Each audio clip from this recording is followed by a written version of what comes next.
Hi guys, what's up? So today we're gonna be reacting to 3 disturbing kids' drawings with backstories. So let's get into the video.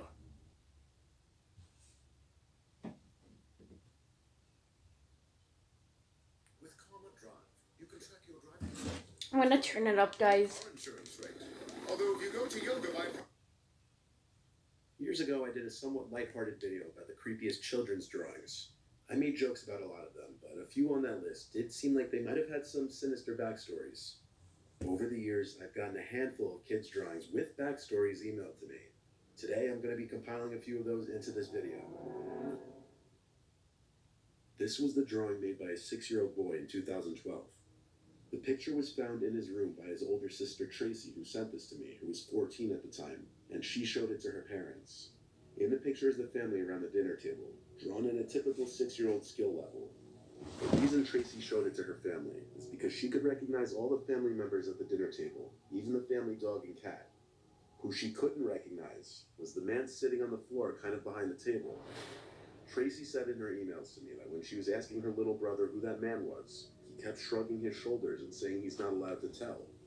The man was drawn to be dressed in all black and has reddish brown curly hair, as you can see.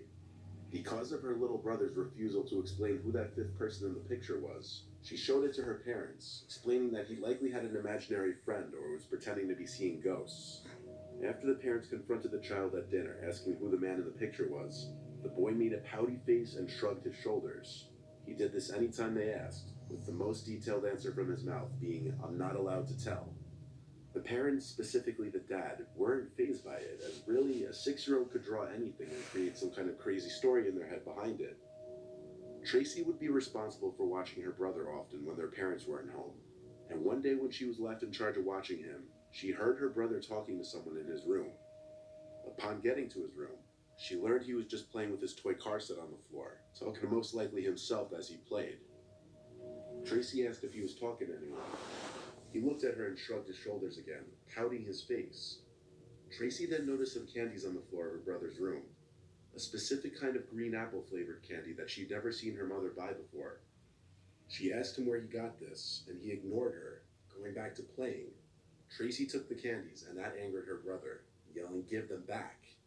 She waited until her parents returned home to ask if either of them had bought the unusual candy. Since the boy was only 6 and it was summer break, aka receiving the candies at school wasn't even a possibility, the random candies appearing in the boy's room became a concern. Even as the boy was scolded and pressed by his parents as to where he got the candies from, he still just made his pouty, angry face and ignored them. The boy was grounded by his father until he would answer the question, so he wasn't allowed to leave his room. The family checked the closets in his room, under the bed, even the closets outside of the room. The idea that someone was inside of the house was out the window. On that same night that he was grounded, Tracy sat close to her bedroom door instead of on her bed, so that she would easily hear if and when her brother in the next room would start talking. And sure enough, when he did, which to note was way past her brother's bedtime, she jumped up and ran to his room, opened the door, and saw her little 6-year-old brother standing at his open window, talking to a man who looked as though he were about to climb into the room. Tracy screamed for her mom and dad, causing the man at the window to flee, and her brother began to cry. Once Tracy told her parents that a man was talking to her brother through his window, the police were called. The boy still refused to talk at first, but with the police there, he eventually said that his friend told him not to tell anyone about him, that he couldn't come and play anymore. When asked his friend's name and age, he said he didn't know. When asked what the two of them would do, the boy said he would come with snacks and candies for him and just play with toys. When asked how they met, he said they met in front of the house one day when the man stopped on his bike and gave him some candy. After offering to come back with more candies and snacks, Tracy's brother told him which bedroom window was his, and that's when this started. Submitted to me all the way back in 2015, this was sent by a mother of 2 children, a 6-year-old boy and an 8-year-old girl.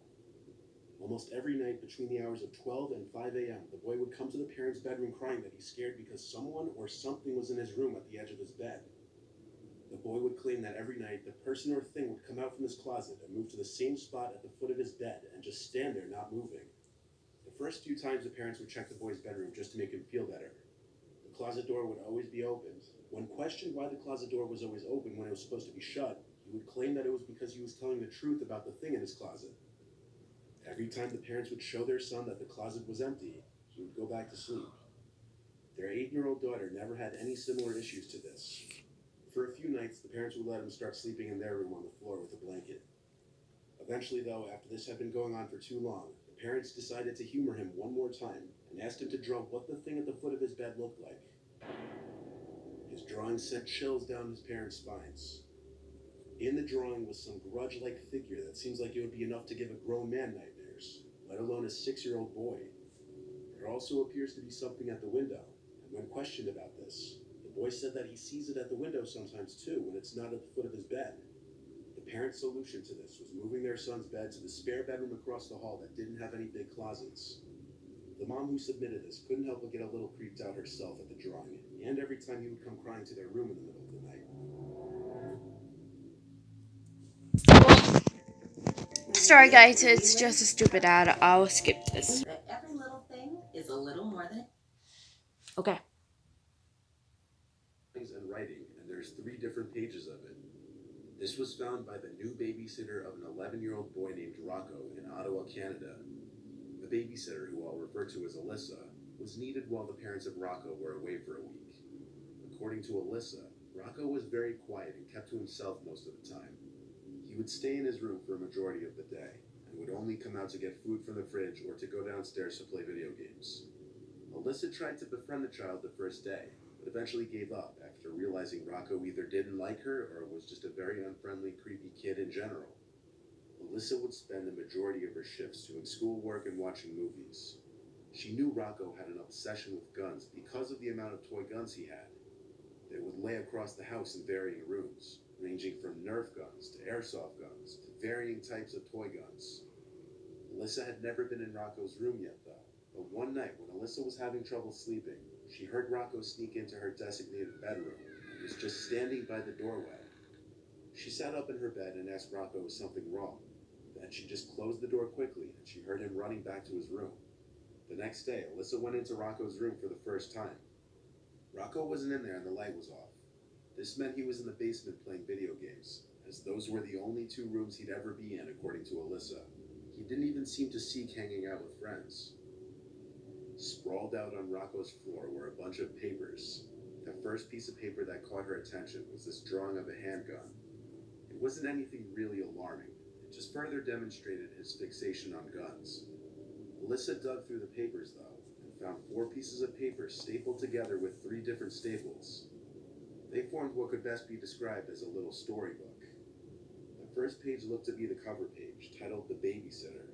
Immediately, Alyssa assumed this little book was about her, but not wanting to get caught reading it, she took pictures of each page of the little booklet, as well as a picture of the handgun drawing, and left the room to go read it on her phone elsewhere.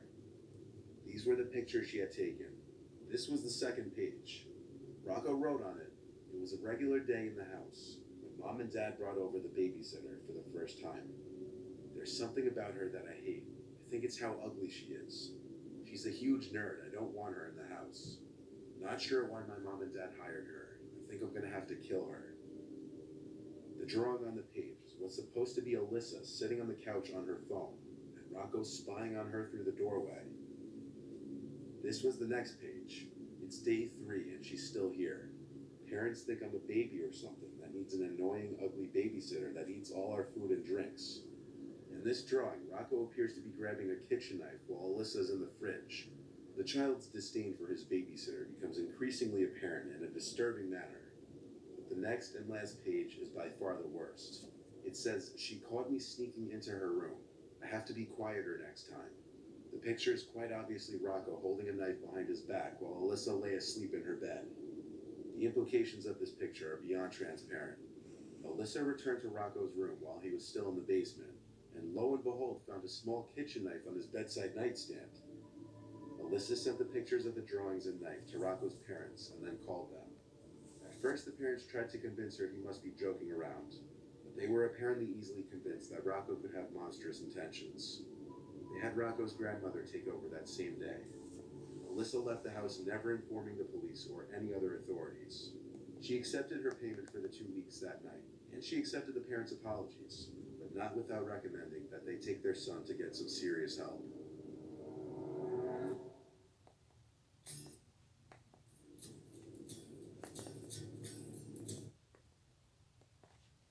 Okay, guys, that was the video.